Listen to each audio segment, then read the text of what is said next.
అండి అందరూ ఎలా ఉన్నారు? బాగున్నారా? నేనైతే మాత్రం చాలా బాగున్నానండి. ఈరోజు వచ్చే రెసిపీ అయితే మాత్రం గోంగూర చికెన్ కర్రీ చేస్తానండి. మరి రెసిపీలోకి వెళ్ళిపోదామా? మరి స్టవ్ వెలిగించుకొని వండి పెట్టుకోవాలండి. కొద్దిగా ఆయిల్ కొద్దిగా వేసుకుంటే సరిపోతుంది. ఆయిల్ దీంట్లో 5 పచ్చిమిర్చి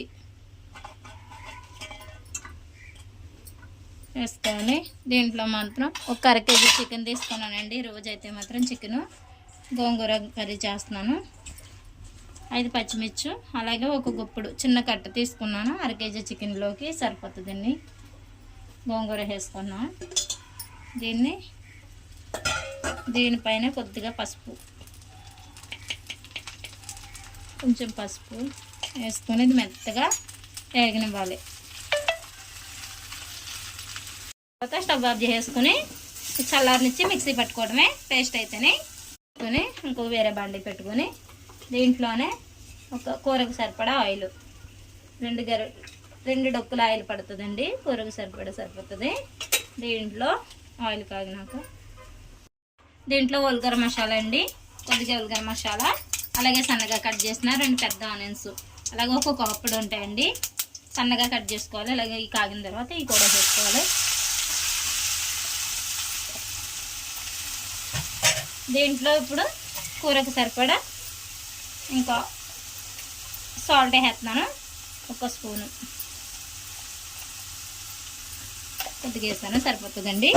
అలా కూరకు సరిపడా ఆయిల్, ఉప్పు వేసి ఇది సిమ్లో పెట్టుకుని గోల్డ్ కలర్ వచ్చేదాకా బాగా ఎర్రగా వేయాలి. ఇవి మధ్యలో కలుపుకుంటూ మూత పెట్టేసుకోవడమే. కలర్ వచ్చిన తర్వాత దీంట్లోనే ఒక 2 టమాటాలు, చిన్న టమాటాలు కట్ చేసుకుని చిన్నగా కట్ చేసుకుని వేసుకున్నానండి. టమాటాలు అయితే వేసుకోవాలి. మళ్ళీ మూత పెట్టేసుకోవడమే, మగ్గనివ్వాలి. ఇలా వేగిపోయిన తర్వాత ఇవన్నీ కూడా బాగా దగ్గరికి వచ్చేసినాయి కదండి. ఇలా వేగాలి. వేగిపోయిన తర్వాత ఒక అర కేజీ చికెన్, కడిగి పెట్టుకున్న చికెన్ వేసేసుకోవాలి. దీంట్లో ఇప్పుడు పసుపు అండి, ఒక పావు టీ స్పూన్ పసుపు పడుతుంది. పసుపు అలాగే ఒక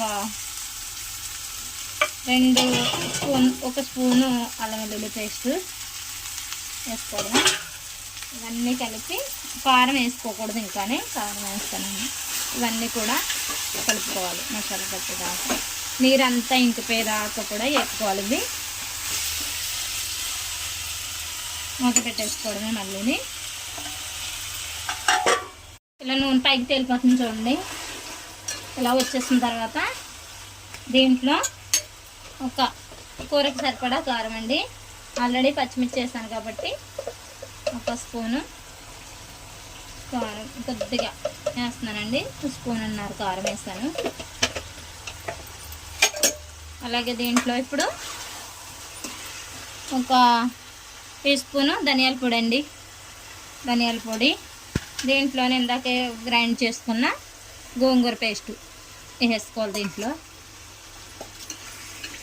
ఎంత వాటర్ పడదో కొద్దిగానే పడుతుంది, కొంచెం వాటర్. ఇలా సూపర్ ఉంటుందండి గోంగూర చికెన్ కర్రీ. ఇలా ట్రై చేయండి ఒకసారి, బాగుంటుంది. చింత చిగురు వేసి కూడా కొంచెం భలే ఉంటుంది. కొంచెం వేస్తున్నాను, ముక్కలో ఉడికిపోతుంది. వాటర్ అయితే మాత్రం 1 గ్లాసు వాటర్ వేస్తున్నాను, సరిపోతుంది. దీనికి అన్నట్లుగా సరిపోతుందండి. ఇలా రెడీ అయిపోయిన తర్వాత కొద్దిగా దీంట్లో 1/2 టీ స్పూను చికెన్ మసాలా అండి. బాగుంటుంది, ఫ్లేవర్ బాగుంటుంది. ఒక్క 2 నిమిషాలు ఉడకనిస్తే గోంగూర చికెను రెడీ. మళ్ళీ ఏ వంటలు కావాలి ఏంటన్నది కూడా కామెంట్ చేయట్లేదండి. మీరు పీతల పులుసు అడిగారు, పెడతానండి. రెడీ అండి. గుమ్మగుమ్మలాడే గోంగూర చికెన్ కర్రీ రెడీ. దగ్గరికి వచ్చేసింది చూసారా? సూపర్ ఉంటుందండి గోంగూర చికెన్ కర్రీ. ఆయిల్ చూసారు ఎలా తేలిందో? ఇలా ఉండాలన్నమాట కర్రీ. ఆఫ్ చేస్తున్నానండి స్టవ్. ఓకే.